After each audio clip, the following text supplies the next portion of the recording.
Hey tribe, welcome back. Inna Mapalomaku, a personal finance expert and published author of this book right here. And I know every time you guys keep on asking me, where do you find this book? It is available at Exclusive Books, at Bargain Books, and on Take a Lot. All right, so get it as a Christmas gift for yourself, for your family, for your siblings, and anyone who might need some financial knowledge and insights. Okay, so I always feel like before I start any video lately, I have to kind of give you a life update why I haven't done a video in a long time. I think it's been like a month and a half, almost 2 months since the last time I did a video. And November has just been completely crazy. November was an incredibly tough month for myself and for my family, but also full of blessings as well. You know, it was like two things going on at the same time, two very opposite things. So first of all, Habi got sick and he was admitted in the hospital. It was due to an appendix that had an appendix that had issues, so it had to be removed and things just went south, and it's a long story, but thankfully he's fine, he's recovering, he's home after being in the hospital for so many days, which was quite exhausting for me emotionally and for my son as well. So thankfully he's fine, thank God for that. And man, so many good things have happened, so many amazing projects that I was working on in November with the very little energy that I had. But definitely I put my best foot forward and completed most of them. And now since it is December, just kind of trying to wrap up the year. It's been an amazing year overall. So that's a little bit about what's been happening. So sorry guys, I have not done a video in what feels like a very long time, okay? So I thought, you know what, before the end of the year, before the year ends, let's talk about the net worth calculation. So today's video is all about calculating your net worth. I know on this Instagram streets, Twitter, Facebook, you name it, on social media, people always say your net worth is your network is your net worth, you know. I always laugh at all these things we throw around on social media, but exactly what does it mean, you know? So today I'm not talking about your network. Definitely, if you have a good network of friends, colleagues, and people you know and know you, it can amount to you getting business deals, getting a job, whatever it is that you require at that time. It can bring lots of opportunities, but today we are talking specifically about your net worth. How do you calculate your net worth? Why is it important? And should you start calculating your net worth from early on, even if you are in debt, or even if you don't have a lot of assets? And the answer to that is always yes.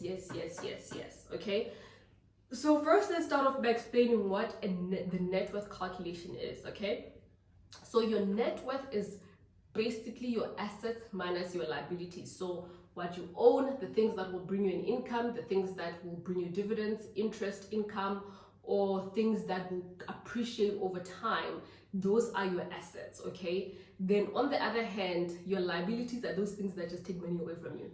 So now we're talking about personal loans, credit card, overdraft, you know, all of those things, basically your debts.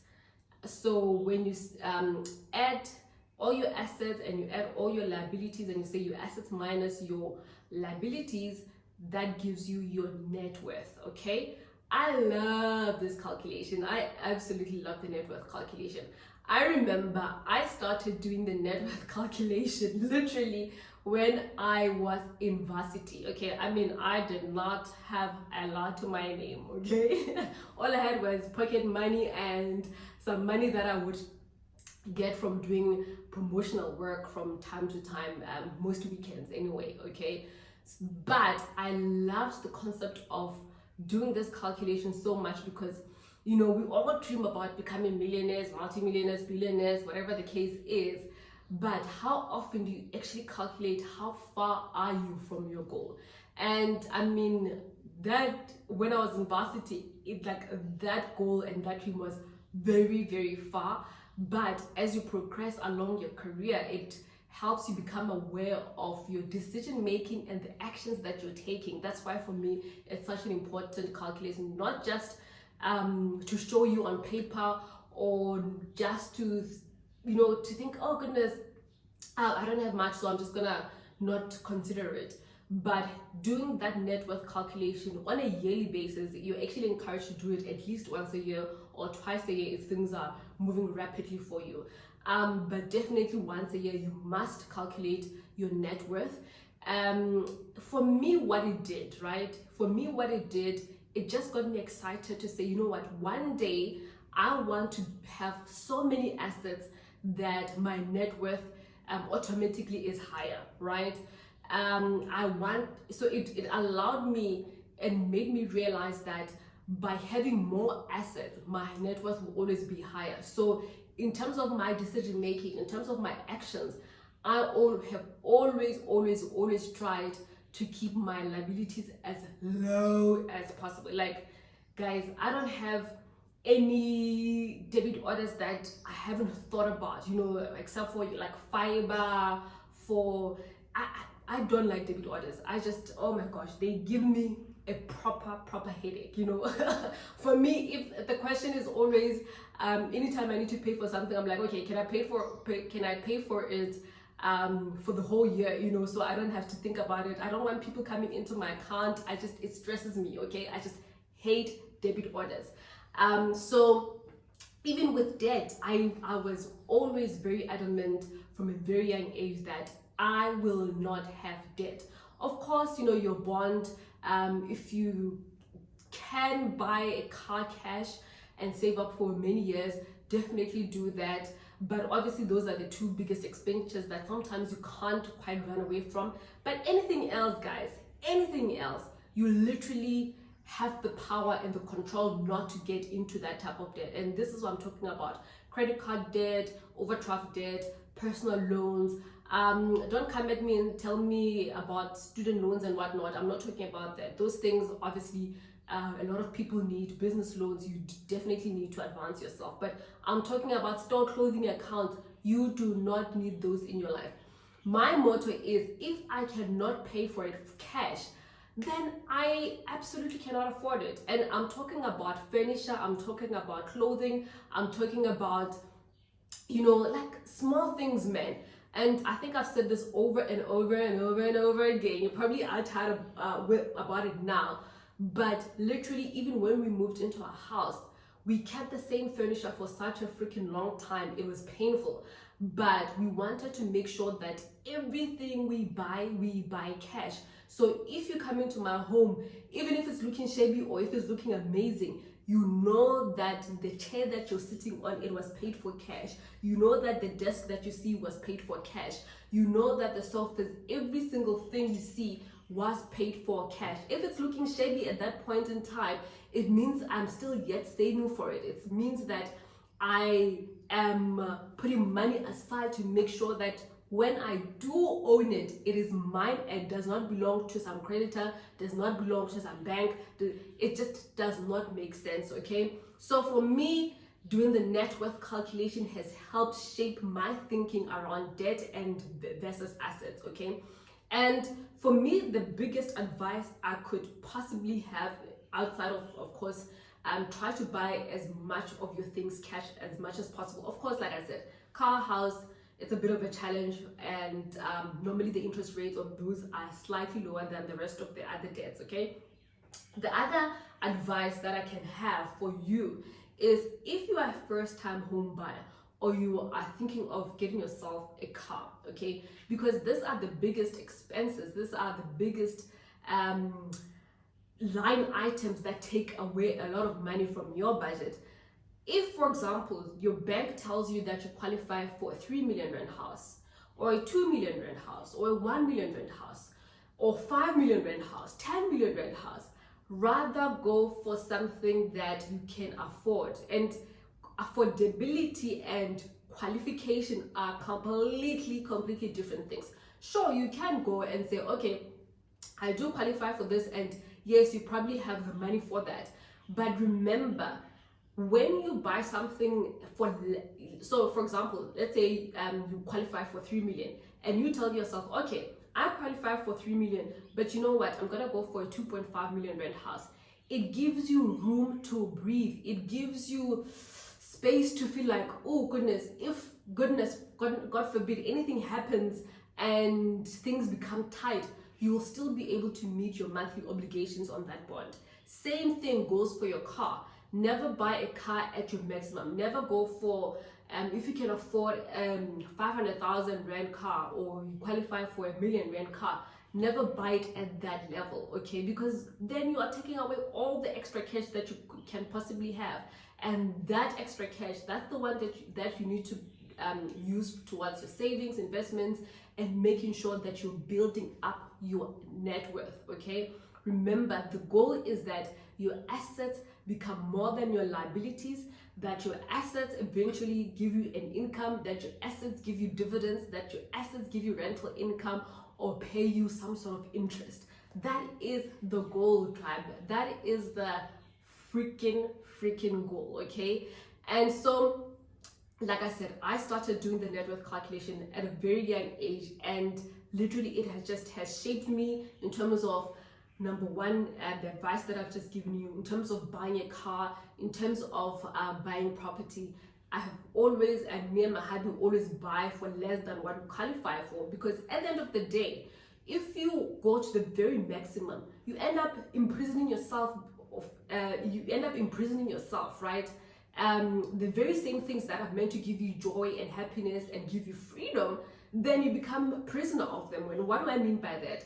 I mean, now your house, the levies are so high, the rates and taxes are so high, financially you're stressed, and now this home just becomes like, oh goodness, it feels like a bad financial decision. Okay, and you don't want that. You want to go to your home and it must feel like a piece of heaven, okay? You want to drive your car and be at peace still. You know, you don't want people looking at you from the outside thinking, oh goodness, they look like they've made it, but peace. No, that's not how we operate. Not going in 2021, okay? So that is it on the net worth calculation. So as I have introduced my whiteboard over here, okay? So just so that when you do this calculation, I try to make it as extensive as possible, but obviously you can add any other assets that you might have, okay? So obviously your house, you can consider it as an asset because it will appreciate. That's another story for another day, because I actually consider it a lifestyle asset, because you do need somewhere to live. It actually doesn't bring money into your pocket, but that's a story for another day. But you can definitely put it under your assets, rental property, shares in any companies that you might have, your retirement annuity, your pension or provident fund can be part of your net worth, your assets. My handwriting, guys. Oh, exchange traded funds. Like, my handwriting is so bad. It is so ridiculously bad. Like, sometimes I have to think, oh, what was I thinking when I was when I was writing this? That's how horrible it is. But anyway, exchange traded funds, tax-free savings investments, if you have any offshore investments, royalties that you might be getting, then you add it all up, it gives you total assets. Then you list all your liabilities as well. You know, your bond on your house, the bond on your rental property, if you have a credit card, if you have a personal loan, if you have store clothing accounts, all of those things you list and you do the total. So your total assets minus your total liabilities, for example, and I made an example here. Let's say your total assets come to about 3.2 million and your liabilities are 700,000. So clearly in this example, your assets would be more than your liabilities, which means that you are on the right track, right? If on the other hand your liabilities are more than your assets, it clearly means that your goal for 2021 is to get out of debt and become debt free and be done with debt. Okay, stop dancing with debt. Stop, going back and forth with it. Just set a goal for yourself. Plan on how you're gonna get out of debt. Maybe that's a video that I'll just do quickly as well after this one. Yeah, on how to get out of debt and the type of plan that you can put into place. Okay, tribe, so that is it on the net worth calculation. Let me know if you have done your net worth calculation. Are you happy about it? Does it still need to be improved on, or you're on the right track? If you've paid off your debt this year, woo! Congratulations to you. It's a big step, and not just have the commitment not to get yourself into debt again. Debt is painful, guys. Like, it is painful. Yeah, so if you have any questions regarding the net worth calculation, please again leave it in the comment section, and I'll always try to respond, or send me a DM. Remember, I'm also on Instagram, Mapano Maku, on Facebook, Woman in Finance, and also on Twitter as well, and I try to respond to as many of you as possible. All right, tribe, thank you so much for watching, and I will see you soon. And if you love this video, please remember to subscribe. Okay, cheers now, bye.